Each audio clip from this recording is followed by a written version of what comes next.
til at se på nyhedstrekanten. Når I skal fortælle jeres gode historier, så skal I spidse historien til, så I fortæller det allervigtigste først. Så det er meget vigtigt, at I kan sige på en linje, hvad jeres historie handler om. Heroppe i toppen har I jeres vinkel. Jeg vil fortælle, at bum bum bum, det er vinklen. Det er det, I fortæller allerførst. Hvad enten I ringer til journalisten eller skriver en pressemeddelelse. Det er at træne sig selv i sætningen, jeg vil fortælle at, og så bliver man automatisk tvunget til, at der kommer en aktiv sætning efterfølgende.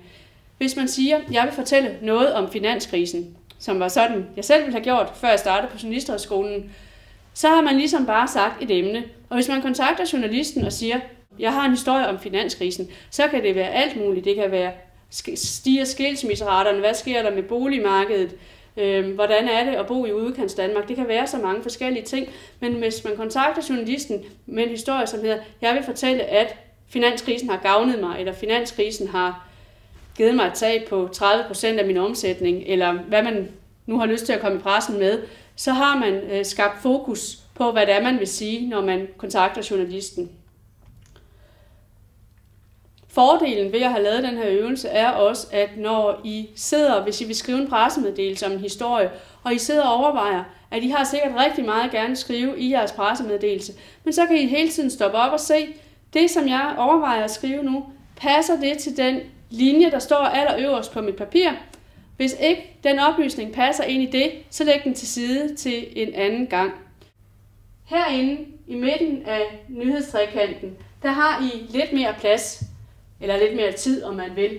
Hvor man kan sige, at toppen af nyhedstrekanten svarer til, når der er 10 sekunder tilbage på mobiltelefonen, der ikke er mere strøm. Hvad siger man så?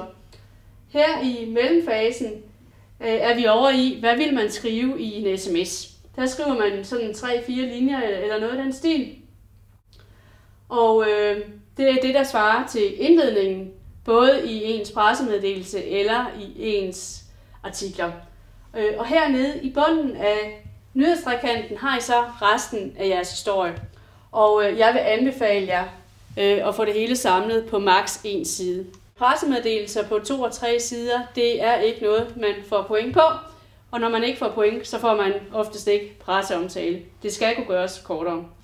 Jo mindre I skriver, jo større er chancen for, at journalisten faktisk får læst det, I skriver. Hvis jeg har skrevet 3 sider, som jeg nogle gange har oplevet med pressemeddelelser, så laver man den her, man gør det meget hurtigt. Nu skal I til at skrive hele jeres pressemeddelelse. I skal starte med at spidse historien til, jeg vil fortælle at, som jeg lige har gennemgået. Så skriver I en indledning på en 3-5 linjer, som er det, vi har her. Og så fortæller I hele historien.